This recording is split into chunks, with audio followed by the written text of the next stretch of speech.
लोग सोचते हैं जीवन में सबके साथ निभाना यही तो जीवन है। ब्रह्मा कुमारियां अकेला कर देती हैं।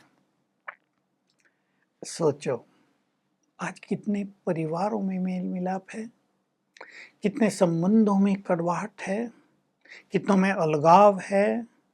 तलाक के केस भरे पड़े हैं कोर्ट में, संपत्ति के बंटवारे पे झगड़े, स्वार्थ भाव इसके केस भरे पड़े हैं। जब मनुष्य निस्वार्थ हो जाता है, जब वो झुककर चलने लगता है, तब वो संबंधों को निभाना सीख लेता है। तो यहाँ तो प्रेम सिखाया जाता है, सद्भावनाएं सिखाई जाती हैं। इतनी सत्य बात अवश्य है कि जैसे किसी भी कॉलेज में पढ़ाई जाती है, कोई स्टूडेंट कैसे निकलते हैं, कोई कैसे निकलते हैं, ये भी हमारा ईश्वरीय ज्ञान है, पढ़ाई है। कोई स्टूडेंट सब कुछ सीख लेते हैं, कोई एक ही चीज़ सीख के अलग हो जाते हैं थोड़ा, ये उनके बात है।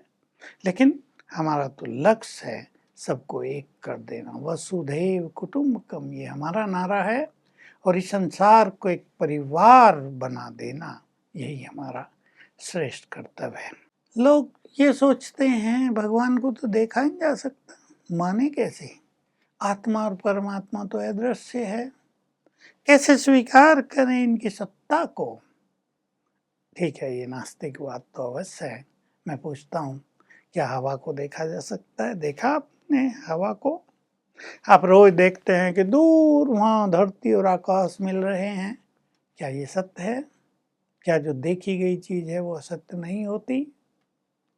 आपको लगता है तारे गिर रहे हैं, क्या ये गलत नहीं है? आपको लगता है सूरज भी घूम रहा है, क्या ये गलत नहीं है? तो जो दिखाई देता है उसके आधार पे ही तो सत्य तक नहीं पहुंचा जा सकता। बहुत चीजें हैं संसार में दिखाई नहीं देती। हम बोल रहे हैं, क्या हमसे निकली हुई तरंगे किसी को दिखाई दे रही, जो अमेरिका, रशिया, ब्रिटेन में एक सेकंड में कैच कर ली जाती है फोन के द्वारा? कैसे मान लिया आपने कि हमारी आवाज वहां जा रही है? तो वास्तव में परमात्मा को देखा भी जा सकता है। उसके लिए प्योरिटी और दिव्य दृष्टि चाहिए, ज्ञान का तीसरा नेत्र चाहिए, और दूसरी बात उसको अनुभव ज्यादा किया जाता है। वो शांति का सागर है, उससे योग युक्त होने पे गहन शांति की अनुभूति होती है। वो प्रेम का सागर है और हमारा परम पिता है, उससे नाता जोड़ने से उसके परम प्रेम की अनुभूति होती है। वो पवित्रता का सागर है, उससे योग युक्त होने से आत्मा पतित से पावन बनने लगती है, परम सुख की अनुभूति होने लगती है। ये अनुभव ही उसकी सत्यता को सिद्ध करते हैं, उसके अस्तित्व को सिद्ध करते हैं।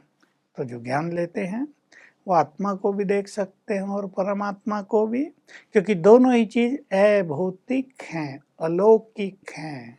उन चीज़ों को आँखों से नहीं देखा जा सकता, लेकिन हम सब ने देखा है बार बार। किसी की मृत्यु हो जाती है, कुछ तो उससे निकल जाता है। ब्रेन डेड हो गया, हार्ट ने काम करना बंद कर दिया, पर क्यों? आत्मा निकल गई। आत्मा ही तो चेतन शक्ति है, बिना चेतन शक्ति के शरीर चल ही नहीं सकता। तो आत्मा और परमात्मा को देखने के लिए भी मनुष्य को सत्य ज्ञान की जरूरत पड़ती है, प्योरिटी की जरूरत पड़ती है, बुद्धि को स्वच्छ करने की जरूरत पड़ती है।